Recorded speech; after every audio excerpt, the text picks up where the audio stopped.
Hello, my name is John Etheridge and welcome to the review of day one in the fourth test match here at the MCG ground in Melbourne. And a very attritional day's cricket really. England finished 226 for 6 at the close of play. Probably 50 runs short of where they'd like to be, having been put into bat, but the fact is Australia bowled really well throughout the day. England's batsmen were short of confidence and they really got a little bit bogged down and perhaps dug a bit of a hole for themselves. But Kevin Pietersen remains. He's 67 not out, not his most fluent innings by any means, but his contribution tomorrow morning on day two will be absolutely vital. If he can get England up to 300, perhaps even 350, then they're right in the game. During the course of the innings, Pietersen went past Geoff Boycott's aggregate runs of 8,114 for England and moved into fourth place on the all-time list. The Ashes have gone, of course. The series has been lost 3-0, but there are 2 test matches remaining and there's still plenty of pride to play for. The rebuilding progress is starting.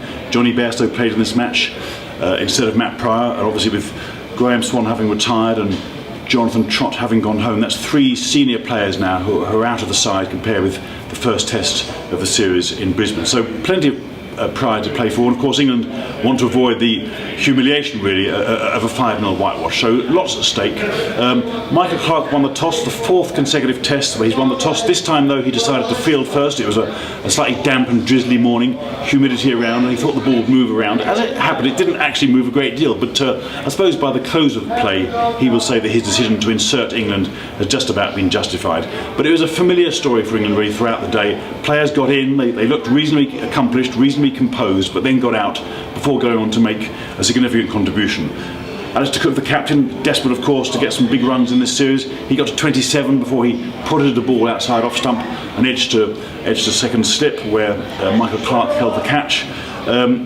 Michael Carby, he's looked really good throughout the series, but again not gone on to the big score. His big difficulty seems to be leaving the ball. There's been an occasion in Perth when he left the ball and it actually deflected from his bat onto his stumps. Today he left it, big in-swinger from Shane Watson, and he heard the dreaded death rattle. He was bowled without offering a shot. Joe Root stuck around a long time, again didn't really get going, but he edged a catch behind, and so it went on. Ian Bell likewise got a bit bogged down. He also was caught behind by Brad Haddin. Ben Stokes, after his century, because he made the first century of the series for England in Perth, he hit a 6 and a 4, looked positive, but he fell in the first over of the second new ball, caught it slip off Mitchell Johnson. And then Jonny Bairstow, as I say, into the side for Matt Pryor. He top-edged a bouncer from Johnson that went straight over the keeper's head, and that went for 6 as well. But later in the same over, he was bowled by Johnson.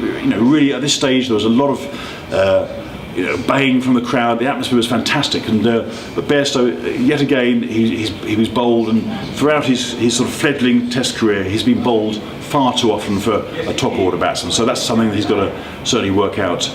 But Pietersen and Bresnan remained together until the close. It was a funny sort of day for Pietersen. He was dropped on 6. The ball flew to the fine leg fielder, who was Nathan Coulter-Nile, the substitute fielder. He was on for Shane Watson. He held the catch, but he sort of ran backwards and he couldn't stay inside the rope. He tried to flick the ball up and run in and catch it, but in fact he flicked it the wrong way and he ended up flicking it towards the crowd. So Pietersen escaped there.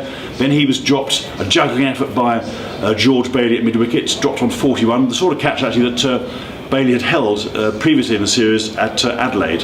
So Pietersen escaped there. Then he was down on his haunches. He needed some attention from the team doctor, drinking water. There was actually a thought that he'd swallowed a fly, but why oh why would you swallow a fly? Well, he didn't swallow a fly. He was just feeling a bit unwell, a little bit queasy, and apparently within a few minutes he was feeling better again. So it's typical Kevin.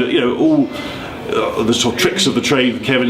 A bit of a theatrical performance, but the fact is, he went past Geoff Boycott's total. He's still there, not his most fluent innings, but still there, 67 not out. And if he can go on and get 100 tomorrow, then England should be right in this game. So that's all for now. Cheers.